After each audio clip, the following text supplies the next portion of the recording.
right, you see it over my shoulder here, Boy Green. It's an homage today on a Monday morning live show, Manchild Show with Boy Green Digital.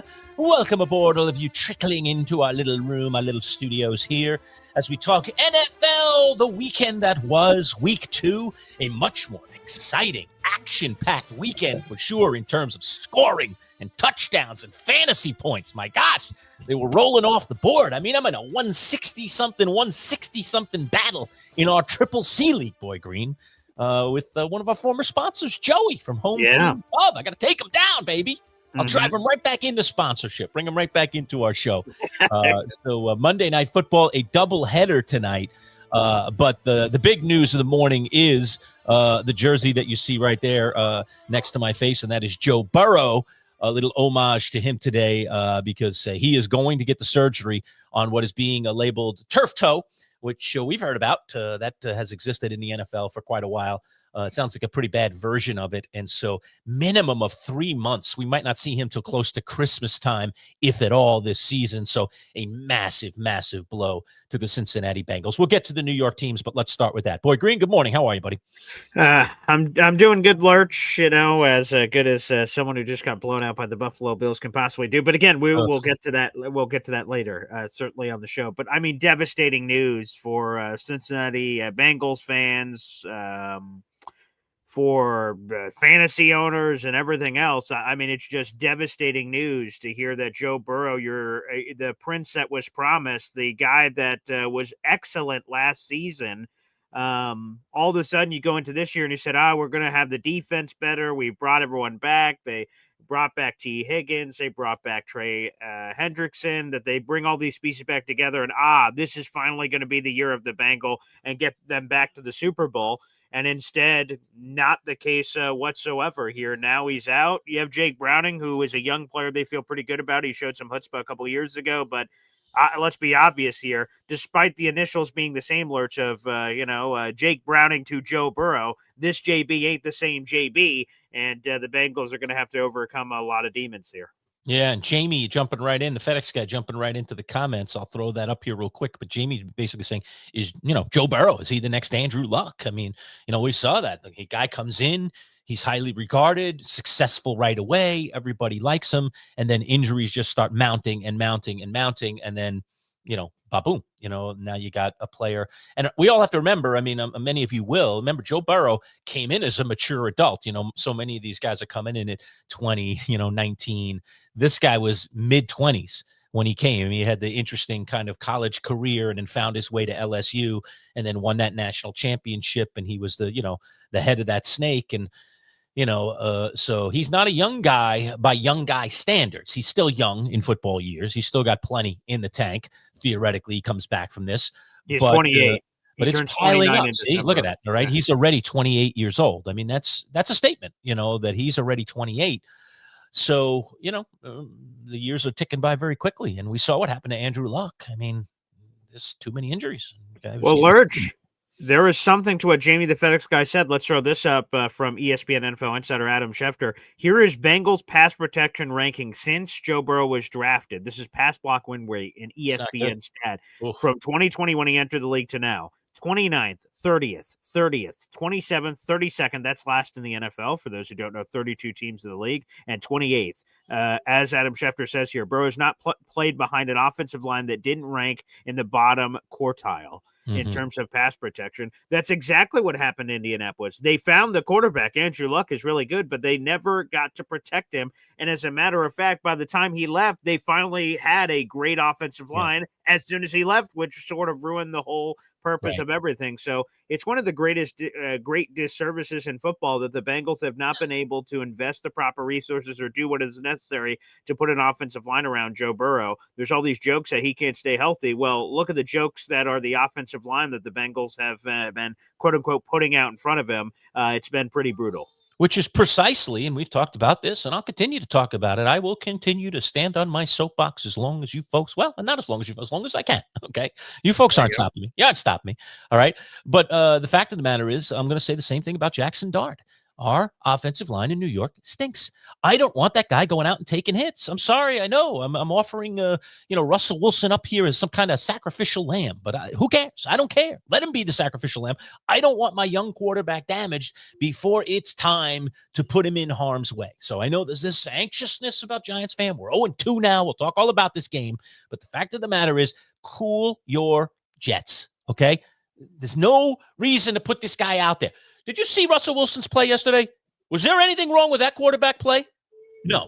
I'm going to ask a trivia question right now, Boy Green. Okay. All right. I love trivia. You're prepared because you and I talked about this off air. All right. Yeah. I'm going to ask of anybody that's here in the live stream right now on any of our portals here. Okay. Just answer the comments if you can. Just type it in real quick. Pull over but don't look it up. Don't look it up, though. Don't look it up. I'm just asking you a simple question. I just want you to just take a guess. Okay. Just take a guess. We've looked it up. We know. All right. Yeah. And if you've heard it, all right, don't put it down. Like, just if you don't know, take a guess. Yeah. All right. Yeah. Here's the question.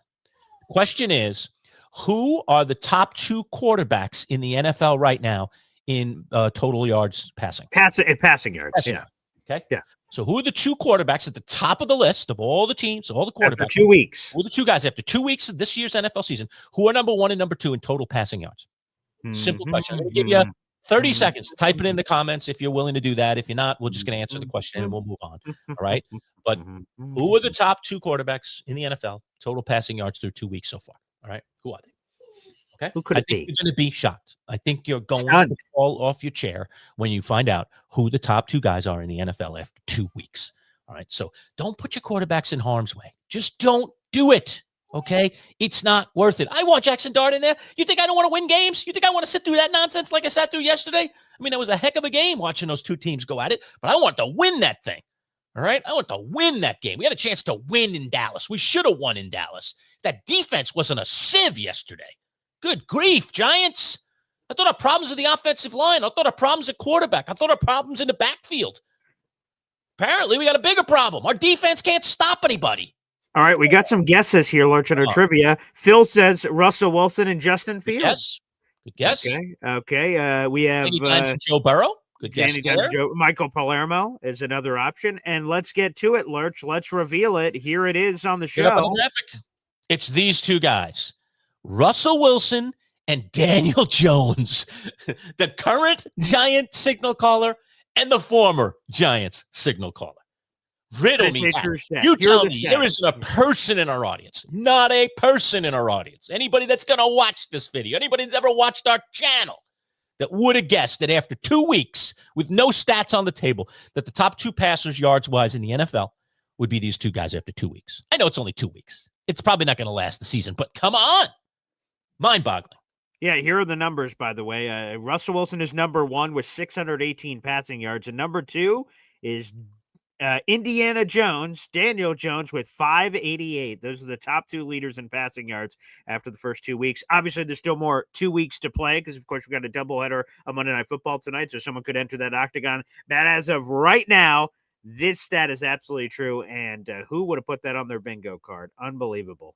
Jamie says he nailed. You believe him? You believe he didn't look it up? I absolutely do not. He definitely looked it up. We asked the question. I agree. Minutes went by, and he'll say, I agree. It's working. I agree, Jamie. I think totally you looked it up. You're not getting credit. He's I nailed it, and you didn't, and they didn't hear it anywhere. You believe him? I don't believe him. No, I know. Not even close. Absolutely not. Amazing stat. That's an amazing stat. So, yeah, boy. So let's get to the New York teams. That's why we always butter our bread. So let's kick it off with the New York teams here on a Monday.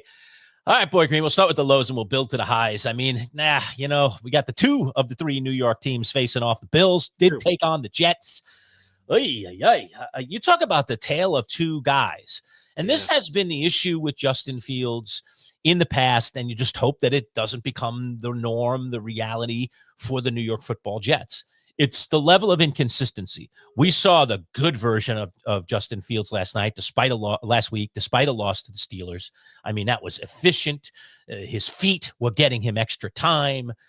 He didn't even have to run all that much to create stuff. Eyes looking down the field, passing accuracy right on point, yada, yada, yada. Not enough accolades, not enough rose petals to throw at the feet of Justin Fields, even after that loss last week against the Steelers. This week, I mean, yikes! The guy couldn't get out of his own way. The vector was off. The whole thing was just an erratic, weird looking thing. And then he gets concussed and then leaves. He got concussed, right? That's correct. He's in the saw the concussion head. It protocol. looked like he banged his head on the helmet on the turf. I was like, that looks like a concussion. He's probably out the rest of the game and again killed anyway. Did he come back in the game? I didn't go back to the game. I mean, there was no reason to go back. I was watching Red Zone, and of course, I was very much ensconced in the Giants game because that game was just back and forth and very, very riveting, much like the Jets game was in Week 1. So what do you make of it? I mean, how down in the mouth are you about it? Are you concerned? Is your level of concern, red zone yet? How you feeling?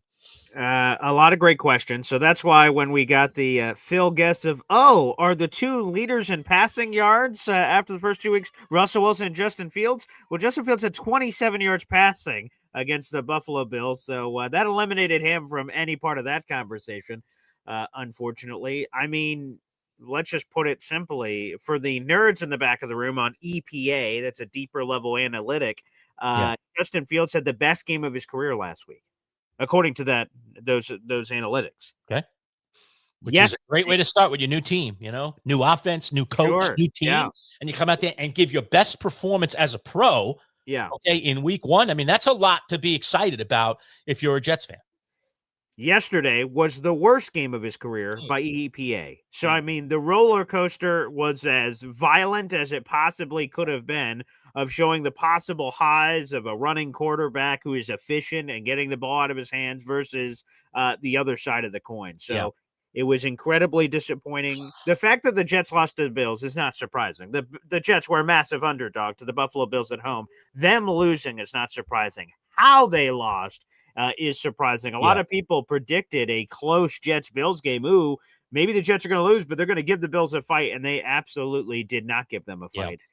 So, it was discouraging. I mean, Aaron Glenn, some of the questions we had off of that Jets-Bills game was effort. And there's a few people that in run defense looked like they were lollygagging on instant replays, and that's terrible things to see for a brand new coaching staff. Now, Aaron Glenn, to his credit, again, I don't pretend to be a tape watcher. I don't watch all 22. I don't pretend to. Aaron Glenn says he watched the tape, and he didn't see any lack of effort in these games based on his observations. So, hey, he's the head coach, and I'm just some random guy that does this on the internet. But there seemed to be a lot of those kind of troubling signs from that perspective that put the Jets here in a really rough spot. So, it was disappointing. It was discouraging. And it doesn't get any easier. The Jets had those first 2 games, as you noted, Lerch, at home. Now they take to the road for back-to-back weeks, both in the state of Florida. We'll see if the Jets travel back and forth, or because both games are in Florida, do they stay in Florida for the full week or next 2 weeks rather? We'll see. They play Tampa Bay this week, and Tampa Bay plays tonight, so we'll get a scouting look at Tampa Bay. And then they're at Miami, who looks like a disaster, but still, it doesn't matter. The Jets look like a disaster over the weekend. So, I mean, it was embarrassing, Lerch. There's just no other way to put it. Yeah, I mean, to flip this, the Jets got to get 2. And that's not easy to do on the road. And one of those teams is obviously very competent. The other one, you could probably get it. But you got to get 2 because you really kind of had the Steelers and you didn't get it. This is an expected loss against the Bills. They're one of the best teams in football. I kind of get it. Hey, she's back there. But they got to get a couple here. I mean, otherwise you kind of get in this morass here of, here we are. We're the Jets again. It's the same old. You just don't want that. And I know a lot of Giant fans are feeling the same way too. I mean, that was I told you, we talked about it. That wasn't just Lerch. Hey, Lerch, I just have to tell you. Like we could go in there and beat this team. This Cowboys team is not that formidable. They're not. I was surprised. Current state, they're not.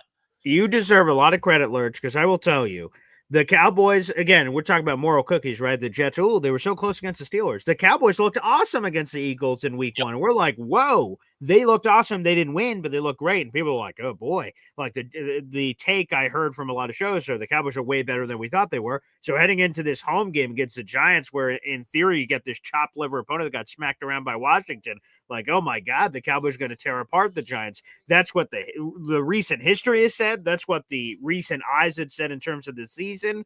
And it was the opposite. So your Giants deserve a lot of credit for showing up. Now, again, we're talking moral cookies because they end up not being able to pull out the win and win the game in Dallas, which I'm sure would have been huge for the Giants. But you deserve a lot of props, Lerch. I didn't see that coming at all. That's, your Giants at least covered the spread, so you get that notch on our standings, which we'll do later this week an update on. That was impressive. Very impressive. Yeah, it was a good effort. I mean, let me jump over to a couple of comments here that we're getting into some of this stuff, so might as well throw up some of these comments. Phil jumped in and said, I'm not mad the Giants lost. Take away all the penalties and the Giants look competent. Phil, can I just respond to that? Okay. Take away all the penalties. Phil, I mean, this is where Brian Dable's getting in some real hot water here. Because if this team lacks discipline, I mean, that string in a row of penalties where the left tackle, I'm forgetting his name right now. He's jumped in. Oh, yeah. I had an alert because of how many penalties right he has. I'll get that in a second. Right, One second. Sorry, I should know the Giants upside down, backwards, and forwards, but he's a fairly new player to the Giants, and he's the left tackle right now. But I mean, he was just twitching. The guy's just jumping all over the place. James Hudson the third. Hudson. I was going to say Hunter. Yeah. James Hudson.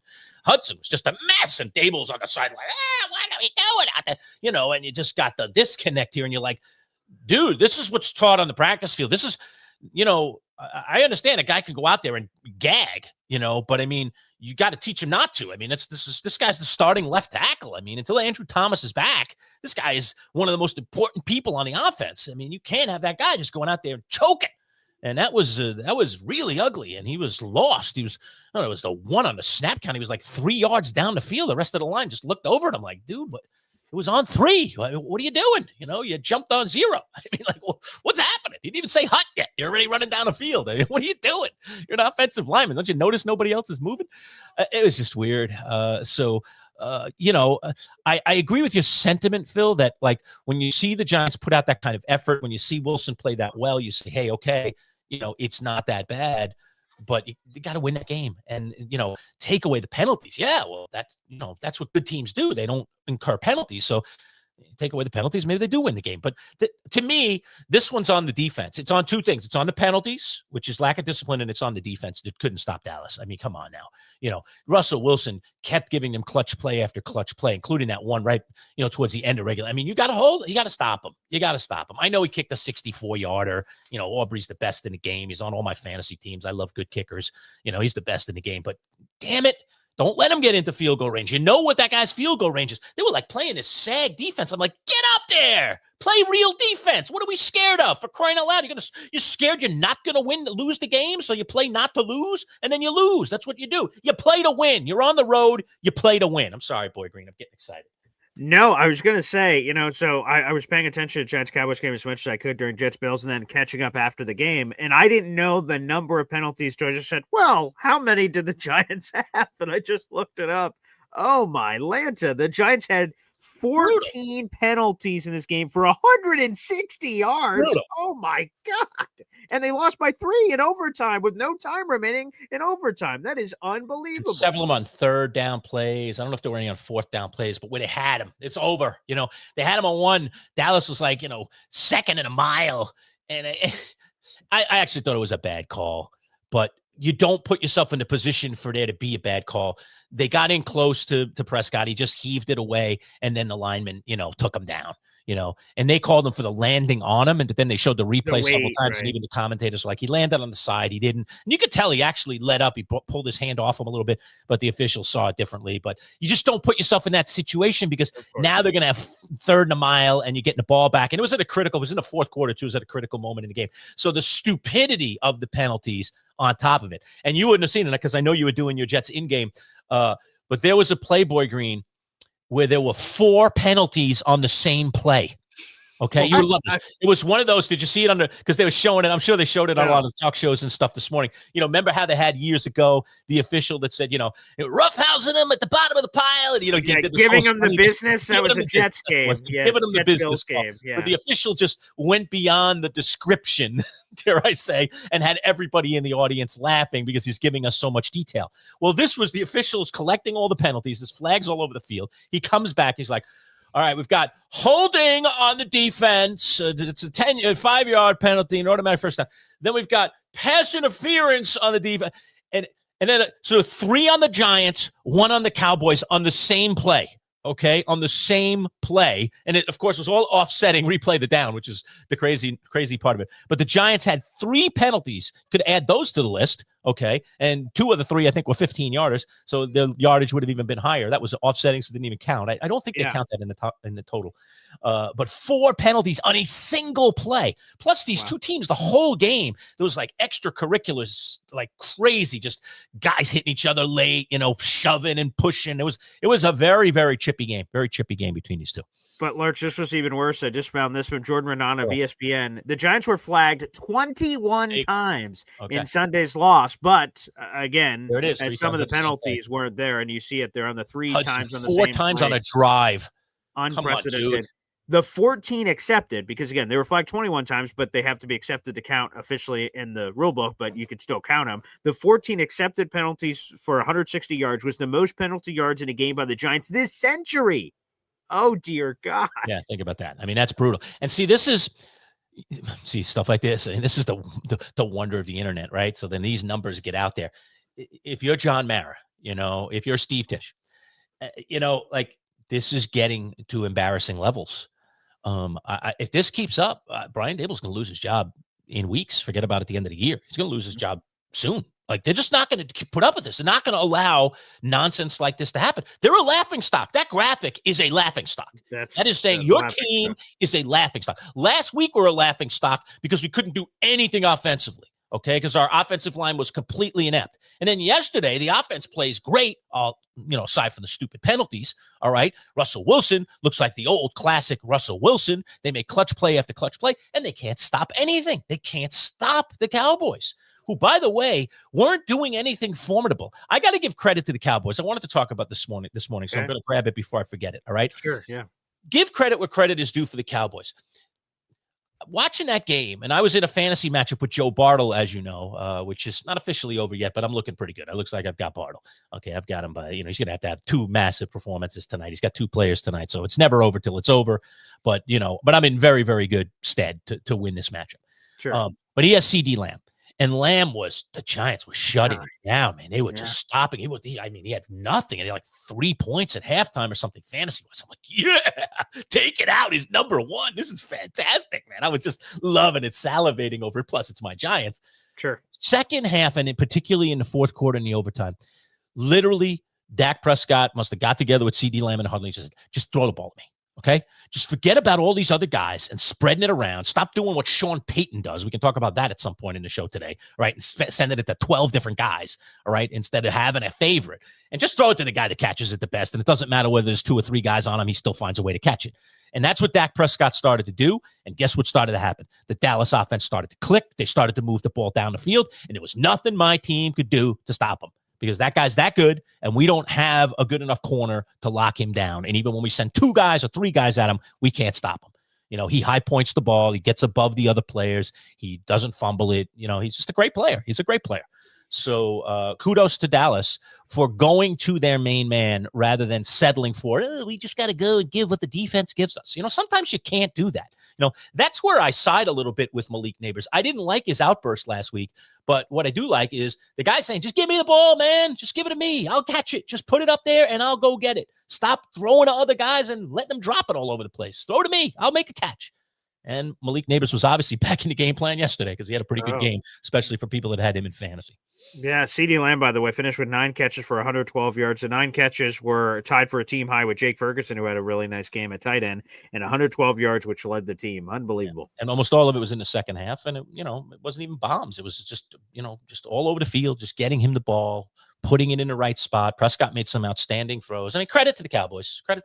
But as a Giants fan, I'm sick this morning because that was a winnable game. We could be 1-1. I don't know what that really means in the grand scheme of things. We're not going to the Super Bowl this year, but that would have been a nice win. And Russell Wilson deserved that win. He got crushed, and I mean crushed, by the New York media last week. I mean, he was topic A on every radio show, every web show, every darn piece of content on television that they put out in the New York market last week that had Giants content was about how bad Russell Wilson is, and how they have to get to Jackson Dart sooner or this team's going in the tank.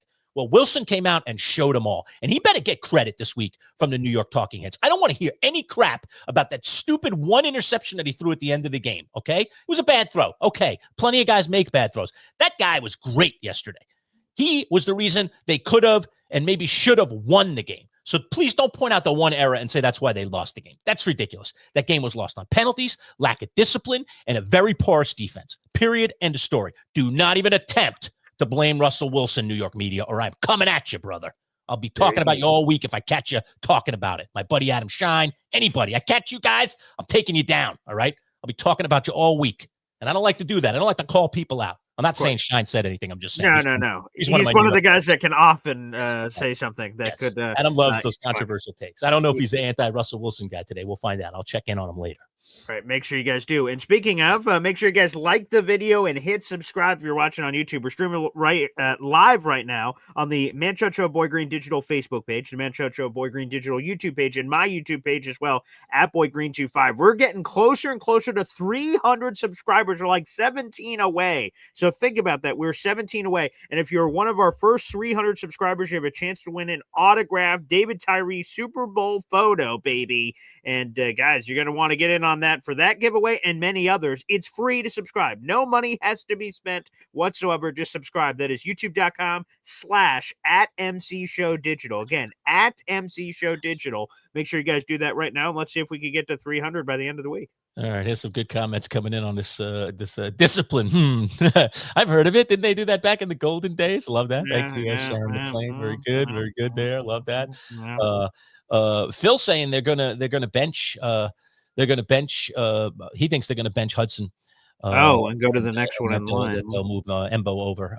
We'll talk to Ed Valentine this week. So certainly that will be in my conversation, Phil, with Ed Valentine this week. So if you're not already watching our Giants Insider stuff, which we put in our little playlist, as well as dropping it in our regular video drop every single week, I will definitely ask Ed about that. Ed and I had a very long discussion last week.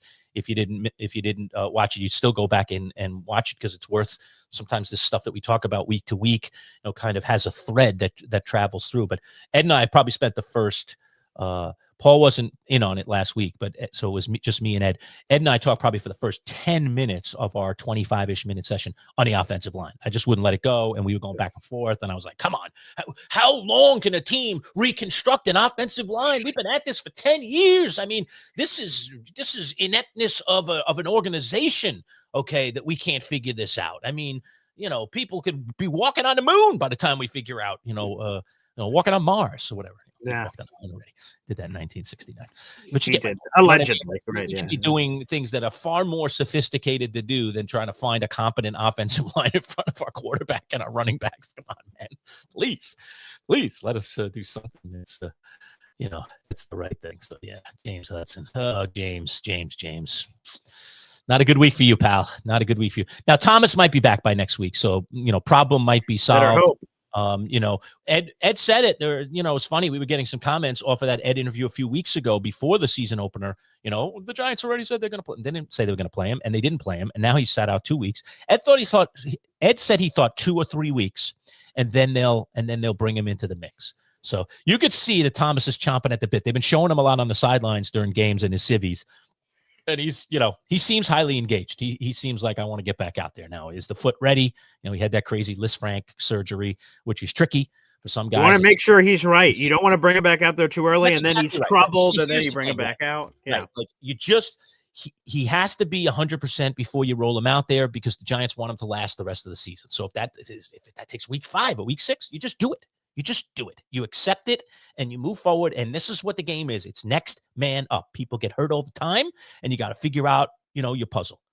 But if this does continue, you do wonder, will they toy around here with someone else playing left tackle coming off this James Hudson performance? That could come. Hey, by the way, I see Phil says, Lerch, I watch everything you guys both do, even BG's Jet content, which for that, Phil, I'd like to apologize for yesterday that you had to watch any part of that 5 hours of live coverage of a 30-10 blowout by the Buffalo Bills, where only touchdown came in Garbaggio time. Here's a fun stat to make fun of my Jets, Lerch. I don't know if you knew this. So Justin Fields had 27 yards passing in the game yesterday. He played most of the game outside of like the last half quarter or something. Yeah, right. Okay. And he had 27 yards passing. That's really bad. That's really bad. Josh Allen in the middle of the game, I'm not sure if you saw this, he got punched in the face Yes, by I a did. Jets Oh, yeah, I defensive saw it. Oh, he lineman. ran to the sideline, yeah. And he ran to the Well, sideline. initially, he got poked in the eye. I think it was nose. I Right, think it was some bloody right. nose. It was bloody Hit nose. the thing up. Yeah, but the way he did it, it reminded me because we had a Jets Giant preseason game a million years ago where Eli Manning got whacked on a preseason game where he was gushing blood and he had to run to the sideline. So the way Josh Allen ran, I thought it was a busted nose. Anywho, the reason why I bring that up is that when he ran to the sideline, it was the middle of a drive. When he ran out, he was running out as the play was turning to third down. So the Bills had to throw another quarterback out there, Lerch. It was Mitchell Trubisky. In Mitchell Trubisky's one completion of the game, he had 32 yards against Sauce Gardner. He found Josh Palmer. So think about this. Mitchell Trubisky in one play had more passing yards than Justin Fields had the entire game. Ooh, that hurts. Oh, that's painful. So again, I apologize, Phil, for that. Yeah, there's a lot of people out there feeling it. Badshaw feeling it. This is that Jets game was sickening. I don't get to see much in terms of Jets games living out in Arkansas because I know he's from down there. That performance is what I got. Come on, man, give me a break. So obviously it must have been on TV down there, so you got to see that. Sorry, Badshaw. Until they turned it away, unfortunately, as you were talking about. Yeah, right. Hopefully it's better for us when we're all together for Jets Cowboys here in a couple of weeks. So hopefully it's much better. Yeah.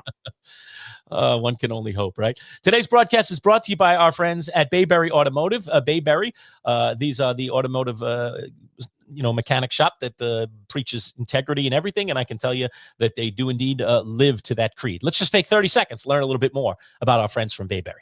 Integrity is a word that some people just throw around in life. But at Bayberry Automotive, integrity is everything. Integrity of their mechanics, who are all experienced and certified. Integrity in the work they perform, with nothing but 5-star reviews from satisfied customers on Google. Integrity that goes along with family. A family-run business that treats you like one of their own. Integrity in everything. Bayberry Automotive. BayberryAutomotive.com. Located on Route 57 across from Bayberry Plaza, the premier choice for auto repair in Liverpool. All right, we're back. Manchild Show with Boy Green Digital. This is our live Monday show where we get to Monday morning quarterback all of the NFL games. Very competitive game, as we've been discussing, between the Giants and the Cowboys, albeit in a terrible loss.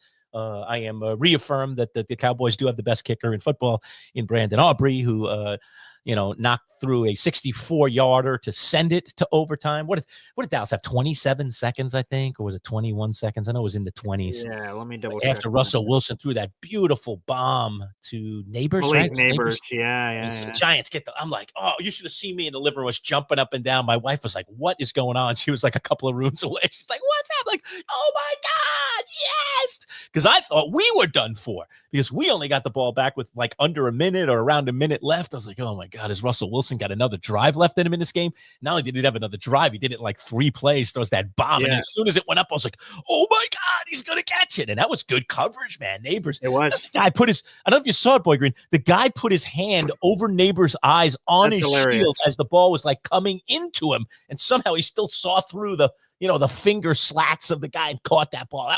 That was a heck of a catch. That's why you have receivers like that on your team. 25 seconds left was on the clock when the Giants were kicking off to the Dallas Cowboys. Yep, and then it's like that Bills Chiefs thing all over. 13 seconds, right? Better, but I mean, but the Cowboys didn't have that ball also as far out on the field, as the Chiefs did. So, I thought that was highly unlikely that was going to happen. And then it was 64 yards. All their timeouts so they could stop the clock as soon as they got a completion to so they could throw to all areas of the field. And they did the CD Lamb thing. They were smart, they were smart. And they didn't have to move very far, Lurch. Again, they got on that final drive. These kickers are unbelievable. Yeah. You don't even have to get to the other side of midfield for some of these guys, and you have a chance at making a field goal. It's crazy. Lurch, they moved 21 yards. 21. That was it. And then let's try a 64-yarder with the best kicker in football, Brandon Aubrey, and nailed it. And he became the first kicker in NFL history to kick a field goal with no time remaining in regulation, like he was kicking it with no time left, and in overtime, kicking it with no time left. And if he misses, obviously it would have been a tie. So unbelievable. What I didn't like, again, just going back to that moment, what I didn't like is the Giants did, and I know everybody does it, but I still hate it. I'll say it about every team that does it. They played that dopey prevent defense. Mhm. They were just sagging back. I was like, no. This is not the time to sag back. I understand the risk reward. You are risking that they could get over the top on you. You could risking that they can get a touchdown and win the game on you. I understand, but don't play not to lose. Play to win. You're on the road. You've just done miraculous things, even with your defense not operating well the entire game. Your quarterback has saved you. Now go out and save him, defense, who's done nothing all game. Send 5 guys on the pass rush. Get the corners up on guys. You know, you want to drop your safeties back a little bit for a little bit of extra protection? Okay, you can do that. You can play it 2 deep, but get the rest of the guys where they would be on any other play in the game where you're expecting the team to pass, okay? And you're trying to stop them from getting a first down because they only needed to get 21 yards, as Boyd Green said. 21 stinking yards is all they needed, and they had all 3 timeouts in 25 seconds. You can do that, especially if the defense just says, I'll give you 10. Okay, I'll take 10, timeout. I'll take 10, timeout. I'll run it up the middle for another 1, timeout. Kick the field goal. And that's exactly what Dallas did. It was not impressive at all. There is nothing impressive about what they did on that final drive to get the game tied and send it to overtime. You just gave it to them on a silver platter. Why do football coaches do this? Why do defensive coordinators do this? Ugh. God. And despite our slivers, right, Lerch, you have yours this week, right? Oh, Giants could have, should have, would have won against the Cowboys. We have ours last week. Jets could have, should have, would have won against Pittsburgh. Now we're both 0-2 heading into week 3. Awful. It's not good. It's just not good. And it just, that was the discouraging part. You know, man, that is a Russell Wilson performance for the ages gone for nothing. Wasted. Yeah, right. Yeah. And so he'll get literally no credit for it because it's a loss. The chance of Jackson Dart will continue to, get louder, right? Din will become louder and louder and louder. This had the potential at least to kind of quiet it down for a week or two, quiet it down a little bit here, which again is what I want. Now, I know it's not what every Giant fan wants, and I know I'm in disagreement with a lot of Giant fans out there. I want this guy in front of an offensive line that can block. Okay. I don't want a Joe Burrow situation. I don't want an Andrew Luck situation, okay? I want my guy to survive the next 10 years. If he's going to be good, I want him to be good for the next 10 years. Because being good for the moment, getting a win or 2 here, okay, doesn't change the future of our organization. I want our organization to have a bright future, and that means preserving this guy's life right now. Yeah, look at the stats because we've been talking around it the show. So here it is. Russell Wilson was 30 of 41, 450 yards, 3 touchdowns, that 1 blemish we talked about, that bad pick, and then sacked 3 times. These are gaudy numbers. You would do anything in your world for your quarterback to have these kind of statistics. Unbelievable. And to nitpick a little bit on Russell, all right, I'm not going to get, he's never 100% perfect. But there were a couple of plays where you're like, what is he doing? Like, this is where you look at the veteran guy and you say, like, why isn't he being the veteran guy? Like, sometimes he just throws it away. Nothing there, he throws it away. I love that. That's what good veteran players do. And he did that several times in this game. But there was this one, there were 2 crazy plays. One crazy play where he was like twisted up being sacked and the guy had his right hand. So he tossed the ball over to his left hand and tried to throw it past the line of scrimmage and didn't get past the line of scrimmage. 15, that was an intentional grounding. I think they called that, right? And then he had one where he changed his mind. He started to deliver the pass, Boyd Green, and then he saw one of the big guys got their hand up and he knew he was just going to throw it right into his hand. So he tried to stop mid-throw, didn't, turned his hand and threw it backwards. All right. And the ball was live. And thank God Cam Scadaboo was near it. It was trickling towards the sideline. He just managed to sweep it out because it could have been like a pick up and go. It could have been a pick 6 kind of deal, up off the ground. I was like, oh my God. I mean, that was a terrible decision. So he made kind of a couple of squirrely ones for a veteran. That's exactly that's what you expect a silly rookie to do. Like, you're just trying to constantly get the most out of every play. Home run. Right. Yeah. So Russell did that a couple of times.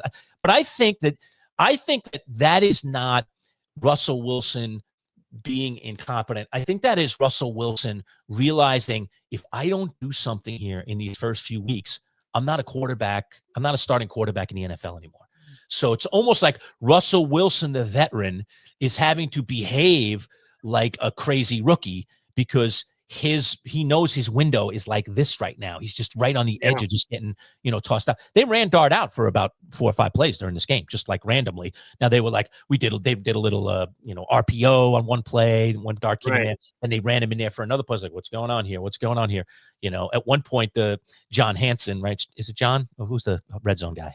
It's not John. That's Scott Hansen. Scott Hansen, thank you. I knew it was Scott. I knew it was a different first name. Scott Hansen was like, oh, here we go, the Giants. It looks like they've gone to Jackson Dart. Here, Dart is in the game. The Giants have made their move. And he was in for a play, and I was watching the game live. I was like, no, calm down, Scott. He's just in there. Yeah. They just went in RPO. Because I see in the stats, he only had one He's carry for playing negative great. 3 yards, Yeah, right? yeah. That's what I saw on the stats, Yeah, so like it was, but the whole world is like, oh, here we go, Jackson Dart. I was like, come on, people, calm down. It's like the Giants are going to be forced into this move by the echoes of the mob, just with the pitchforks. And I just hope they're not. I just hope they think about the program. I hope they think about the franchise, okay, over, the now. The immediate, I'm going to lose my job, so I better put Jackson in there. Just please don't do it. Don't do it. You don't want to hear this, Lerch, but I talked about this with my concerns in the offseason of bringing this regime back, that like Dable is not going to do what's in the best interest of this Giants organization. He's going to do what's in the best interest of saving my keister. Right. Oh, if I show a little Jackson Dart here, even if it's way earlier than I think for his long-term health, then I'm going to do anything. It is self-preservation at its finest. That's the human race. You shove someone else to advance yourself a little bit further, and that's unfortunate because to the point, no matter what happens here, I think it's not good for Jackson Dart because if Brian Dable doesn't stick around, whether he's fired midseason or after the year, Jackson Dart learned a whole offensive system for no reason and now has to learn a brand new offensive system when someone inevitably takes over at some point, which is disappointing. Right. All right, I know your time is limited this morning. You've got an appointment, so you only got a couple more minutes. I may hang around for a few minutes after that, but I'm not going to hang around for too much longer. So I just want to whip through the games here. Tell me what's your fancy, things that you saw, things that excited you. All right, so New England ends up beating Miami, a pretty good game for Drake May. Wasn't back and forth. Miami got back in this game. I thought they might end up covering that spread. I had those numbers on my side. I went the wrong way on that one. Darn it. I like New England in that game, and I switched in our picks. Yeah. Cincinnati did hang on to beat Jacksonville. I mean, boy, Jacksonville looks better, though. I don't know. But then they falter when it matters most. So that was sketchy. Baltimore took care of business against Cleveland. What to report there. Cleveland's as bad as I think. Although Cleveland probably shouldn't have made those comments, right? We talked about him on the pick show. Grant Delpit saying, no problem taking down Derrick Henry. And by the way, Derrick Henry did not have a good game, so maybe I guess he was right. But then they get absolutely swamped. So, yeah, that was brutal. Speaking of a rookie playing on a bad team, Cam Ward, he's the number one pick. He's getting rolled out there. They're 0-2 now. Tennessee goes down 33-19 to the Rams. Puka Nacua had a couple of big pops in that game. Yeah. Buffalo beats the Jets, as we mentioned. Detroit. Oh, I knew it. I knew they were going to come back and wallop them at home, and they did. 52-21. Heads spinning now in Chicago. I mean, they brought in Ben Johnson. They thought they could change this whole thing. They falter in the second half in that opener, and they just get destroyed in Detroit. Ooh, things getting a little crazy in Chicago. They're dying for a winner there, too. A thought on that one?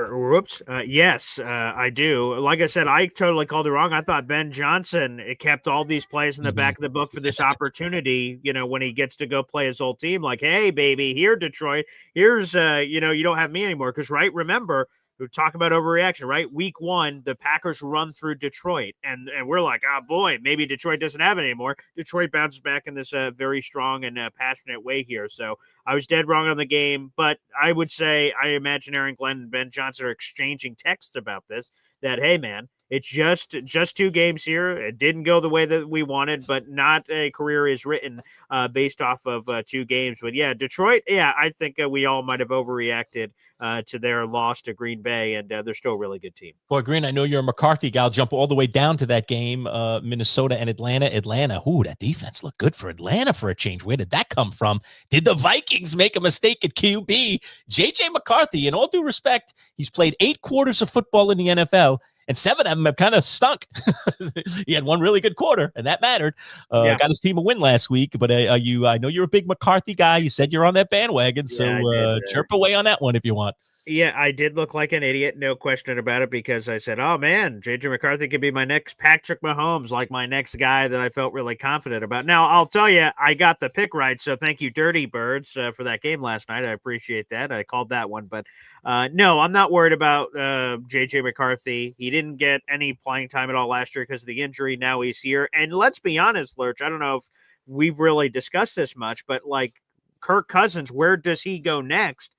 Kirk Cousins said if the Falcons would have said, hey, before we sign you, we're going to take a quarterback top 10, he says, I would have said no to Atlanta and stayed in Minnesota. And even they took a guy, I was still more comfortable in Minnesota with my family. So now we fast forward through all of this. If JJ McCarthy continues to struggle in a way where the Vikings start having questions about, then he just needs more time. Bring Cousins back. He has to waive a no trade clause for any trade. I don't think he would just go anywhere. Like if the Bengals said, "Hey, we'll give you a call," and he knows it's temporary because Joe Burrow is obviously getting his job back at some point. I don't know if Kirk Cousins waives his no trade clause to move his family randomly to Ohio for a couple of months, and then what's his future? But I think in Minnesota, I think that's the lever in the back of the room that the Vikings can pull at any point to bring Captain Kirk Cousins back to save the season, and then JJ can just have more time to recover.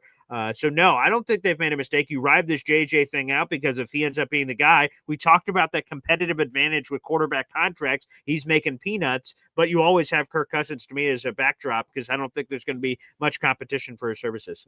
Yeah, I got you.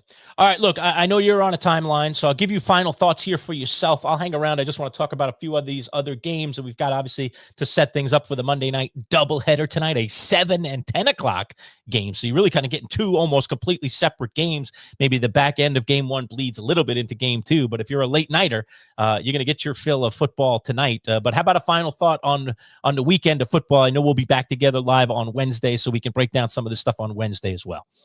And by the way, we'll have that next week as well. The Jets play in that first part of the doubleheader of Monday Night Football next week, so for week 4. So really cool that the NFL is doing this a little bit to try to, again, separate some of these games. I would just say this. First off, everybody like the video, hit subscribe. No matter where you're watching, make sure you go over to @MC Show Digital because we stream live on multiple destinations. That is the number one stop shop so you guys don't miss out on anything Manchild Show related. Again, if you're watching just on the Facebook page or just watching on My Boy Green page, you're going to miss some of the content that's coming up here. Our weekly conversations with Jake Asman talking New York Jets, our Syracuse conversations, and so many more. There's all this stuff that you're missing. There's all kinds of exclusive content on the @MC Show digital channel. So I just want to give a shout out to everybody who has tuned in to all of our coverage. It's been a lot of fun. It's been an exciting new journey for me and Manchild. I'm sure he could talk even a little bit more about it from his perspective. It's been different. It's been unique, and there's all kinds of pros and cons and unique challenges to doing shows from our house. But I will just tell you, it's been a lot of fun, and thank you, everybody, for you sort of welcoming us. You know, we've been around forever doing our show for 25 years, so to be able to do it in this new way in a digital world has been very unique, but I've loved the embrace of the fans. It's been a lot of fun. All right, bail out. Go do your stuff, Boy Green. We'll see you on Wednesday live. We've got, I'll tease all the interviews we've got this week. We've got some great interviews for all you Syracuse nuts out there. Don Munson's going to join us, the play-by-play voice of Clemson. We have had Don on our show for years. We have a very, very interesting relationship with him, and I could really say it's actually kind of a relationship, which is kind of cool to put it in that context because Don is he's really he's a very personable guy. So Syracuse is headed down to the Lions Den to play at in Clemson. What a great stadium that is! If you want to experience great college stadiums in college football, Clemson would be one that you might want to consider. Not only is it a great weather in South Carolina, but Clemson also, the way the players enter the stadium, they come down through the stadium and they come down to the field, right through the crowd. They come around on a bus and they put the bus on the video screen. It's very, very cool. That's definitely a cool place, and Syracuse will be traveling down there this weekend. Syracuse did manage a win this past weekend, a big one over a little local team, Colgate University, who certainly is not of the same caliber as Syracuse, but Syracuse thumped them pretty good. So it just felt good. Their quarterback, Steve Angeli, played very well for all you Syracuse fans out there. Just going back to the NFL on some things here. All right. So Detroit, I love that. An really emphatic win over Chicago. I thought they would, and they did. They got great performances out of Amon-Ra, great performance out of Jared Goff. If you have him in fantasy, I think he was in PPR leagues, there's over 33 points. So that is fantastic stuff to get out of Detroit. They put up 52 points. You'd expect something crazy there. Jameson Williams, I think he had 18 points or so in our fantasy league. Only had 2 catches, but he had a touchdown and they were 2 long ones. So that's the conundrum that is Jameson Williams. If you have him on your fantasy roster, it's kind of all or nothing with Jameson. And yesterday, perfect example of that with the 2 catches for big yards. The Steelers went down. They did not look great against Seattle. The Steelers back home playing in their own building. They're usually pretty good at Acrisure, formerly Heinz Field. not so good. Pittsburgh lost that one 31-17. So kudos to Seattle for going, completely across the country and getting a win against the team that normally is pretty formidable and was coming off a poor defensive performance and got another 31 stuck on them. So good for Seattle there. I'm not surprised. That was my pick of the week, and luckily it turned out to be on my side in our Friday picks. But the San Francisco 49ers did take care of business on the road at New Orleans. I just don't think New Orleans is good. Christian McCaffrey had a nice game. The spread of that game was 3. They ended up winning 26-21, so I'm glad my pick of the week held up. That was pretty cool. Carolina and Arizona. Boy, Green had that game in our Friday picks as a lone wolf. He was getting 6.5 points to grab onto Carolina. And he got the cover, 27-22. So Arizona takes care of business, but not very emphatically against the team that does not look like it's going to be very good again this year, and that's the Carolina Panthers. Bryce Young did come to life, though, in the second half and looked a lot better. So maybe, they can breathe a little life back into that Carolina thing because it was looking good the back end of last year. Young was playing very, very well, and it just didn't last, just didn't hold up. Indianapolis, Indiana Jones is what we're now calling him. Daniel Jones, gotta love it. Led his team to victory. That thing ended crazily with a penalty and then a re-kick, and then the kick goes through. It was a pretty long kick. So kudos for Indianapolis. They pull one out at home against Denver. So that was a sweet victory for me because I had the Colts in that game. Philadelphia took care of business against Kansas City in Kansas City. Aren't we all kind of a little bit? Isn't there at least? I have nothing against the Chiefs, but I think sometimes when teams are on top for a long time, when they're perennial, like I want to see them fall. I don't know. I'm probably a rooter of underdogs, but I just want to see a team fall sometimes. And right now that team is Kansas City for me. I just want to see him fall. Andy Reid's had a great run. Patrick Mahomes is an amazing quarterback, still is. Travis Kelce is definitely on the other side of this thing, and it's the bloom is starting to fade a little bit for Travis Kelce. Not surprising considering his age. He's had an amazing career, but it's just the pieces are not there for the Chiefs this year. And so were they competitive against the defending world champions? Yes, they were competitive. But 0-2 start for the Chiefs, that hasn't happened in ages. I forget. I saw the stat this morning, in many, many years. Let's just put it that way. So that was a nice win for Philadelphia to go on the road and beat Kansas City, who now is behind the 8 ball starting at 0-2. Minnesota, we mentioned that game. The Atlanta Falcons, boy, you'd like to think that it was all about Bijan and the offense. And Bijan had a pretty good game. By the way, it's Bijan now, not Bijan. He himself has cleared it up, said he wants to be called Bijan, so we can go back to Bijan Robinson, which I'm much more comfortable with. But Bijan had a nice game, but it was the Atlanta defense that started in this game and really, really held Minnesota and J.J. McCarthy, made McCarthy look like a rookie time and time again. So that was a good defensive performance. And let's not forget, that game was on the road for Atlanta. So Atlanta, got one there. They stole one there, dare I say, on the road against Minnesota. They were 3.5-point underdogs, and I just kicked myself in the head because I had them circled on my sheet, crossed them out, and switched over to Minnesota after hearing some of the other folks kind of talk about the game. I was like, oh, maybe I should take Minnesota. And I did one of those last-second switches, and I lament it. And then, like I said, we've got the 2 games tonight, Houston and the L.A. Chargers. The Texans are at home against Tampa Bay. That should be a very competitive game. That's the 7 o'clock game tonight. And the L.A. Chargers are on the road against the team that surprised a lot of people last week by getting a win, and that's the Las Vegas Raiders. And Matt Lombardo is actually lone wolf on that game, meaning he's the only one that picked the Raiders to cover. They're getting 3.5 points at home. So we'll see how that game plays out. We had 3 lone wolves in our picks. That's when only one person out of like the 7 or 8 that make picks get on a game. Boy, Green hit on Carolina. They covered the spread. Matt Lombardo had Kansas City minus plus 1.5, did not cover. They lost by 3. So a loser there. And the other lone wolf game, again, is that game tonight. Vegas against the Chargers. Matt Lombardo is the only one on that one. So Matt trying to at least get 1-1 on his lone wolf picks for the week, for the weekend. But nice doubleheader tonight. That should be a lot of fun. Let me just take a quick look here in the comments, see if there's something I want to pop up before I get out of here today. Jamie mentioned that Vikings mistake thing.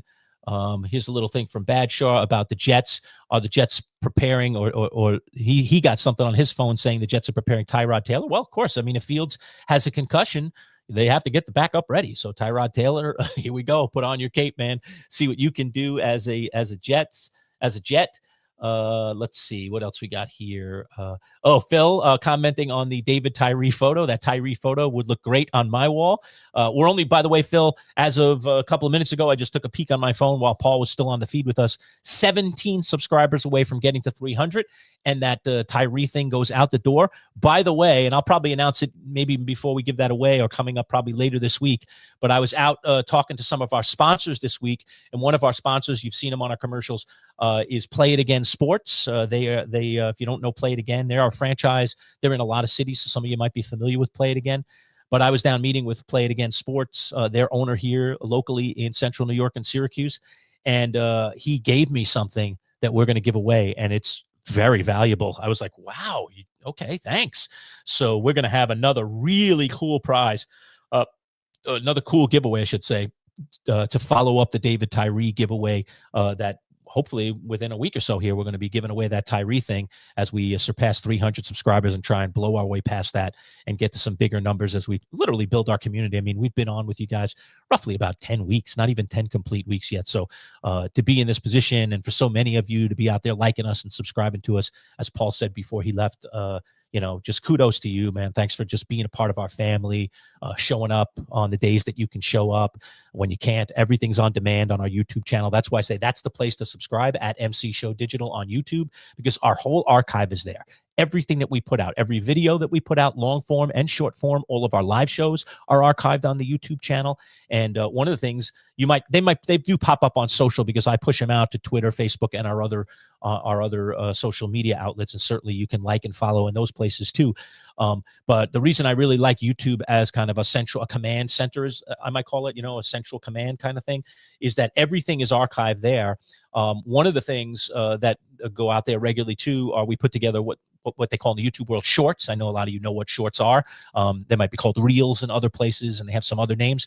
But they're just, little, 30 to up to maybe 90-second videos where what I try to do every week is I work with some folks and I'll do a lot of the work myself too, and Paul, pulling kind of the best moments from some of our interviews and then putting them into little short snippets, these shorts. And so we've put out a ton of shorts, and we're going to probably increase that number in the upcoming weeks, as I've now kind of put together kind of a small staff of people that'll be helping us put together shorts each and every week. So if you don't have time sometimes to listen to the whole 15, 20, 25-minute interview that we do with somebody, you can pick up on some of our shorts. We'll do Giants, Bills, and Jets every week. I'm trying to put out fantasy football shorts on the weekend. We interview Joe Bartle, as you know, on Friday morning, but I try to break that out into some shorts, shortly after we finish that interview with Joe, so that, if he said some cool things about maybe waiver wire pickups or players in start-sit situations that might come up in more than one instance, maybe those guys are on your team, you can get Joe's advice. I think he gives really good advice in the fantasy world as well. So just really, really, good content going out each and every week. Let me just tease this week. So Don Munson, as we mentioned, will go inside enemy territory for Syracuse as we do every week. So for all of you Central New York Syracuse nuts, Don's always a great interview, and we'll talk all things Clemson with him. So we're expecting him later in the week. Ed Valentine is back this week. Jake Asman should be back with us again this week. Anthony Prohaska is locked in. We always talk to him on Thursdays. So we have all of that stuff coming for you. Jets, Giants, Bills. We're live again with Joe Bartle this Friday. Paul will likely be solo on the Bartle interview this week unless I can somehow get in on the road. I'm actually going to be traveling on Friday morning, not arriving in my destination probably till afternoon on Friday. So I'm getting a little R&R, a little bit of time away over this weekend, trying to squeeze in one more of these nice summer weekends before it all goes and turns to fall weather. So I'll be out of the mix a little bit on Friday, at least for the Bartle interview. I definitely am going to get over to the road, find a place to get in on the NFL picks, because I want to be part of that. So I'll be probably doing that, remotely on Friday. So I'll make sure that I get in on that. But everything else we should have in the hopper before then. So just looking forward to all that. Bud Poliquin too. Bud Poliquin will be. We do our Bud interview tomorrow in the morning, and then drop it shortly thereafter. So Bud Poliquin is a definite for tomorrow. That's already all set up, and we'll be ready to go with Bud. All right, so that's really kind of our week. Again, want to thank the folks at Bayberry Automotive for sponsoring this broadcast. Want to thank all of you for hopping in and joining me and being part of this whole thing. And we'll be back again live on Wednesday, normal time, 11 o'clock. And we'll have plenty of really, really cool content coming your way this week. Oh, yeah, one other specialty item. Let me mention this before I go. So a couple of weeks ago, I think we mentioned this a little bit on the airwaves, Paul and I, but probably not at length. Paul played football, believe it or not. You look at that little squirt and you say, how the heck could he have been a football player? But Paul loved high school football, and he played at a high school here in central New York called Oswego High School. It's north of Syracuse, almost an hour north of us. So we interviewed the Oswego High School football coach a few weeks ago, a few months ago, actually, on our radio show. We were still doing radio. And as it turns out, the reason we set up that interview is because the guy who has now been instilled or has been given the job of head coach at Oswego High School was a teammate of Paul's when Paul played high school football. So this goes back, a decade or so. And he was a very, very nice guy. His name is Chris Pike. And so Chris, after the interview, we had such a good time doing the interview with him. He came into our radio studio to do the interview. So he did it in person. And we were chatting after the show because it was towards the back end of the show. And he said, listen, if you ever want to come out to practice or anything, want to do some videos, you guys are going to be moving over to YouTube, I'll give you full access to my team. So we decided a few weeks later to take him up on that. And I said, let's go out there and do kind of our own version of Hard Knocks. And so we're calling it Bucks Knocks because they are the Oswego Buccaneers, all right, just like the Tampa Bay Buccaneers. We're calling it Bucks Knocks. And we literally, in the course of this week and moving forward, probably for the next couple of weeks, we'll be dropping mostly in the form of shorts. There are some long-form interviews. Actually, be dropping our long-form interview of the head coach. We did like a 15-minute interview with him. We talked to his offensive coordinator as well, so there's a long-form interview there. And then there's going to be kind of shorts that'll be combinations of sound bites and things that we did with the players, interviews with the players, combined with the video that we shot at training camp the day that we were there. We had 3 photographers, including myself and Paul there, taking in as much, capturing as much video as we can so that we could use it to make these videos more visually interesting. So if you're interested in high school football, just want to know a little bit more about Paul's alma mater and what they're up to this year and what the whole thing's about. I know there'll be people in Oswego and the parents and some of the kids that are on that team that'll be watching this series, but it will be in our regular YouTube channel. It will drop into our regular shorts. So if you're wondering what it is, it's called Bucks Knocks. It's our version of Hard Knocks. And we're dropping, I just completed our first 4, I'll call them episodes, are complete, and we're going to be dropping them within the next day or 2. So if you start seeing those popping up in our feed, you'll know exactly what they are. And if it's something you want to take a look at them. If not, you can just move on and grab something else. So anyway, thanks to everybody for being here today. It's been a pleasure, and we will be back again on Wednesday with our regular live show at 11. Lots of content dropping between now and then. So everybody have a great day. Take care. I'll talk to you soon. Be good.